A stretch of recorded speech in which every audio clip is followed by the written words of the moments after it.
अपनात्माओं, अब भी कोई नहीं समझ सकता तो 1 साल के बाद फिर आप पर समझ में आ जाएगी। वो कैसे आएगी अभी दिखाता हूँ। आपने ये कबीर सागर फिर दिखाते हैं आप जी को। ये देखिएगा, ये कबीर सागर, हम फिर कबीर सागर पर आगे हैं और ये वही है जो अभी आपको दिखाया था पहले। ये कहाँ से छपा है? ये है कबीर सागर, ज्ञान सागर। ये कबीरपंथी भारत पथिक स्वामी युगलानंद बिहारी द्वारा प्रकृष्ट। और ये इसके प्रकाशक मुद्रक हैं खेमरा श्री कृष्ण दास, अध्यक्ष श्री वेंकटेश्वर प्रेस, खेमरा श्री कृष्ण दास मार्ग, मुंबई। और इधर भी इनका पूरा मसाला लिखा हुआ है यहाँ पर भी। अब यहाँ हम इसके, आप जी ने कबीर वाणी और कबीर चरित्र बोध, कबीर वाणी कबीर चरित्र बोध सागर में ये सारा पढ़ लिया।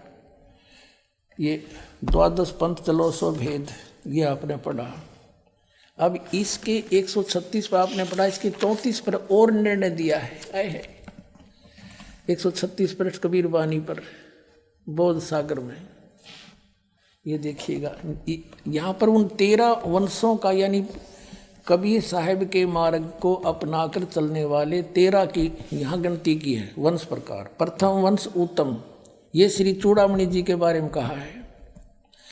और दूसरा वंश अहंकारी, तीसरा वंश प्रचंड, चौथा वंश बिरहे, पांचवा वंश निंद्रा, छठा वंश उदास, सातवां वंश ज्ञान चतुराई, जैसे 8वां 10 पंथ विरोध। ऐसे चलते चलते यहाँ आगे 11वें वंश प्रगट पसारा और 12वें वंश प्रगट हुए उजियारा है। गरीबदास वाले वंश से, यानी गरीबदास जी से तो मेरी महिमा का केवल उजियारा सा होएगा।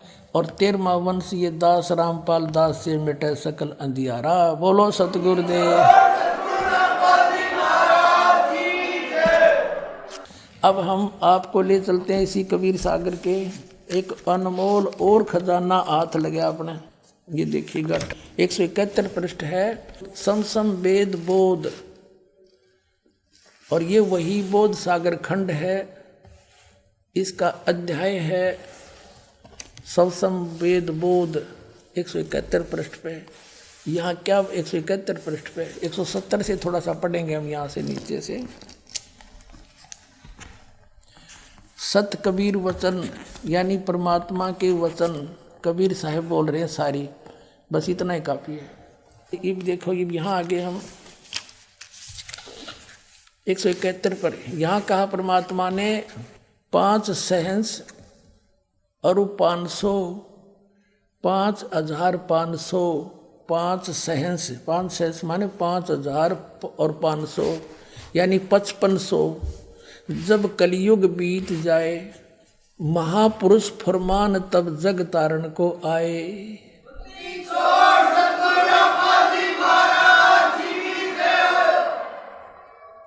5500 जब कलयुग बीत जाए महापुरुष फरमान तब जग तारण को आए। फिर क्या बताते हैं, कबीर साहब ने 600 वर्ष पहले लिखा था और इन भविष्य वक्ताओं ने बाद में परमात्मा के द्वारा रचे विधान को ही बताया है। जैसे सूर्य उदय होना ही था, क्यों परमात्मा ने निर्धारित कर रखा है।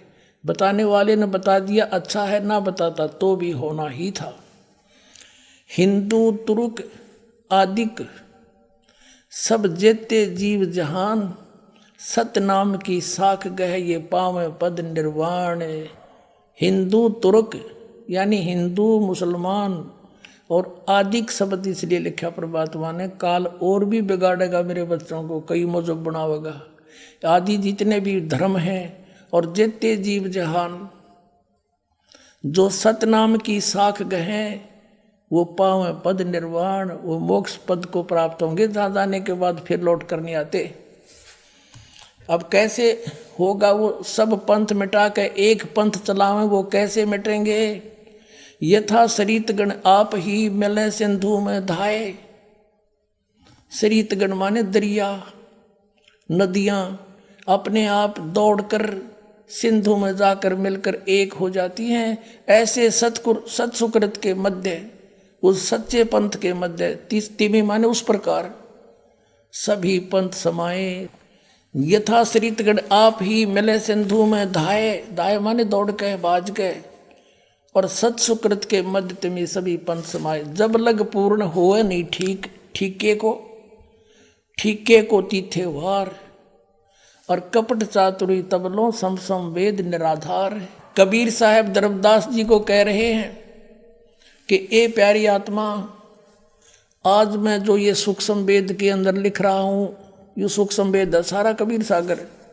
मैं जो आज लिख रहा हूँ या आज बोल रहा हूँ, तू लिख रहा है, ये आज का बोला, जब तक वो ठीक का समय नहीं, वो ठीक नहीं आवेगी। ठीक का अर्थ होता है निर्धारित समय।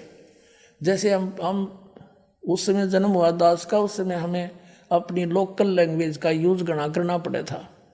तो हमारे सभी नगर निवासी ग्रामवासी ये कहा करते, जैसे कोई व्यापारी भैंस ले जाता था और पैसे कुछ नहीं दे पाता था, कहता था फलाने दिन आ जाना, फिर कहता था भी नहीं बने 2 महीने पीछे आ जाना उस दिन। तो कहा करते कि वो व्यापारी पैसा ना देकर आगे से आगे ठीक बता रहा है। ठीक माने निर्धारित समय दे रहा है और समय बतावा है। तो यहाँ परमात्मा ने कहा कि जब लग वो ठीक का तिथिवार नहीं आवेगा, वो 5505 नहीं आवेंगे, तब लग तो मेरी बात या सूक्ष्म वेद में कही हुई बिन कति निराधार लगेगी। क्या कि सभी पंथ ऐसे मिल जाएंगे उस एक पंथ में, जैसे दरिया भाग करावे हैं, सब पंथ मिटा के एक चलाऊंगा। कहते आज ना जच्चे या बात है। जब लग पूर्ण होए नहीं ठीके को तीथेवार, ठीक की तीथीवार। और कपट चातुरी तब लगे, ये सूक्ष्म वेद निर्धार कि तब तक तो सभी पुण्यात्मा जितने भी आत्माएं हैं कपट चातुरी के कारण इन औरों को भगवान मानती हुई ना तो कबीर जी को भगवान माने और ना उनका यह जच्चा कि यूँ काम भी होगा, सब एक होंगे पूरी पृथ्वी पर। देखो आगे मालिक ने क्या लिखा है कि पूरा शांति होगी पूरे विश्व में, पूरी धरती पे। देखो हम यही पढ़ रहे हैं सूक्ष्म वेद 171 पृष्ठ पर कबीर सागर से। अब हम यहाँ आ गए हैं कि जब लग पूर्ण होए नहीं ठीके को तिथिवार, इस ठीक की तिथिवार वो दिन नहीं आवेगा। और कपट चातुरी तब लो और सब संवेद निराधार है। तब तक तो सारे प्राणी कपट और चतुरता से काम लेंगे, कर्म बिगाड़ेंगे अपने, और मेरा ये लिखा हुआ सब संवेद सब निराधार नजर आवेगा। और फिर देखना जब ठीक का दिन आवंत, यो ठीक है ठीक नहीं, अंत नहीं आवंत, सब ही नारी नर शुद्ध, सब ही नर नारी शुद्ध हो जाएंगे, बुराई छोड़ देंगे, कपट चातुरी छोड़ देंगे। सब ही नर नारी शुद्ध तब जब ठीक का दिन आवंत, यो ठीक का दिन है, गलती मेरे मिसप्रिंट हो रहा है। और कपट चातुरी छोड़ के शरण कबीर गहंत।